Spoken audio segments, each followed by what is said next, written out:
انسان کو دنیا کے اندر بھیج کر اعلان کر دیا انما الحیات الدنیا انما الحیات لوگوں دنیا کی حقیقت کیا ہے؟ دنیا کی حقیقت ہے کیا ہے؟ انما الحیات الدنیا دنیا کی حقیقت کیا ہے؟ لعبوں و لاہو بچپن تمہارا کھیل کود تماشا، لعبوں و لاہو بچپن تمہارا کھیل کود تماشے میں بدلا، وزینتم جب تم تھوڑی سی جوانی کے طرف آتے ہو تو پھر زیب اور زینت اور سنگار شروع کر دو، وتفاخر بینکم جب تم جوانی پہ آتے ہو تو پھر ایک دوسرے پر برتری شروع کر دیتے ہو، جب جوانی چڑھتی ہے تو پھر کیا کرتے ہو؟ ایک دوسرے پر برتری شروع کر دیتے ہو، وَتَكَاثُرٌ فِي الْأَمْوَالِ وَالْأَوْلَادِ پھر تمہیں جب بڑھاپے کی طرف ہوتی ہے تو پھر اولاد اور مال کی عرض پڑ جاتی ہے، اور اس کو ایک کھیتی کے ساتھ تشبیہ دی ہے نا، کمثل غیث شاہ صاحب بارہ دور چلے گئے بیٹھ کے، اعجب الکفار نباتہ ثم یہیج فتراہ مصفرا ثم یکون حطاما، یہ لمبی آیت ہے، لمبی تشریح ہے اس کی، یعنی مختصر بات کیا ہے، ہماری زندگی کا جو اللہ نے نچوڑ بتایا ہے، اللہ نے جو بتایا ہے، نبی علیہ الصلوۃ والسلام نے دو فرمان آپ کو بتائے، اور یہ اللہ رب العزت کا جو ارشاد ہے وہ یہ ہے کہ دنیا کی حقیقت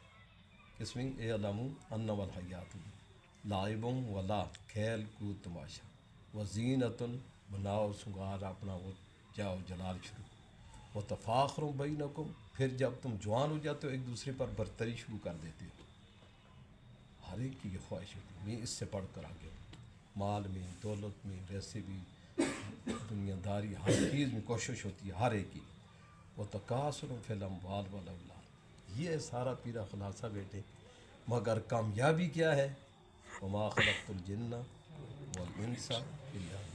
لوگوں میں نے تمہیں دو مخلوق ہیں تمہاری، ایک انسانوں کی اور ایک جنات کی، ان دونوں کے کو اس لیے پیدا کیا کہ میری عبادت کرو، تم دونوں نے کیا کرنا ہے؟ اللہ کی عبادت کرنا، اللہ کی عبادت کیا ہے؟ نماز ادا کرنا، اللہ کی عبادت کیا ہے؟ سب سے بڑی نماز، سب سے اعظم عظیم ترین رکن جو ہے اسلام کے اندر وہ نماز ہے، پھر زکوٰۃ، رمضان کے روزے جو رمضان آ رہا ہے، پھر حج حسب توفیق استطاعت جن کی جتنی استطاعت اللہ نے دی ہے، یہ ارکان ہیں جن کی معافی کسی بھی لحاظ سے کسی بہانے سے بھی نہیں ہے،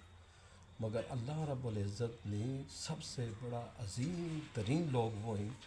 جنہوں نے اس دین کے اوپر اپنے خشوع اور خضوع کے ساتھ زندگی گزاری، اس دین کے اوپر خشوع اور خضوع کے ساتھ تکبر غرور سے ڈرنا، غیبت سے بچنا، بغض سے بچنا، حسد سے بچنا،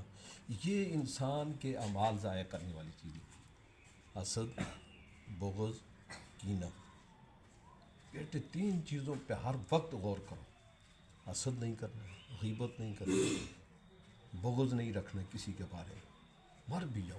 بھائی آپ سے حسد سے بنتا تو نہیں، اپنا نقصان ہوتا ہے، غیبت سے فائدہ تو کچھ نہیں ہوتا، اپنے اعمال خابطہ اعمال انہوں نے اپنے اعمال ضائع کر دیے، تو وہ یہ ہے کہ بغض، حسد، کینہ، یہ تین چیزیں انسان کو بیٹے برباد کرتے ہیں، تو شیطان نے کیا کہا ہے شاہ صاحب؟ شیطان ہی کیا ہے کہ اے اللہ مجھے مہلت دی جائے قیامت تک، مہلت تو ہو گئی، مہلت کے بعد اس کی بات میری طرف توجہ کریں، آپ کی ویڈیو کی ضرورت نہیں خاص، اس نے کہا اے اللہ مجھے قیامت تک مہلت دے دی، اللہ نے مہلت دے دی، پھر اس نے یہ کہا کہ اللہ میں تیرے بندوں کو گمراہ کروں گا، کیسے؟ من بین ایدیہم، میں ان کے سامنے سے آؤں گا، ومن خلفہم، میں ان کی پیٹھ سے آؤں گا، وعن ایمانہم، میں ان کی دائیں طرف سے آؤں گا، وعن شمائلہم، میں ان کی بائیں طرف سے آؤں گا۔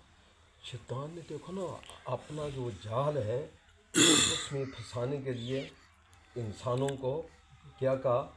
کہ میں ان کے من بین ایدیہم آگے سے آؤں گا، ومن خلفہم پیچھے سے آؤں گا، وعن ایمانہم، وعن شمائلہم، ولا تجد اکثرہم شاکرین، بیٹے ہم قرآن سے دور ہیں، قرآن کی سمجھ آ جائے، پیارے محبوب رب نے ہم سے جدا کر لی، اٹھا لی اپنے رب کے پاس پہنچ کے، مگر اللہ کے معبود کے کا جو دستور ہے وہ قرآن ہے۔ اللہ اس دستور کو پکڑیں گے ہم کامیاب ہو جائیں گے۔ تو باقی تو یہ ہے نا بیٹے، وہ ہے نا قرآن مجید کی ایک آیت ہے کہ تم سب، یہ ضروری نہیں ہے تم میں سے ایک جماعت ہو، ما کان المؤمنون لینفروا کافہ فلولا نفر من کل فرقۃ طائفۃ لیتفقهوا، ایک جماعت تم میں سے وہ جو دین کی سوجھ بوجھ حاصل کرے اور وہ آگے لوگوں کو دین سمجھائے۔ یہ ضروری نہیں سب نے، نحن قسمنا بینہم معیشتہم، معیشت تو تمہاری تقسیم ہے، کسی کو افسر بنا دیا، کسی کو ڈاکٹر بنا دیا، کسی کو انجینئر بنا دیا،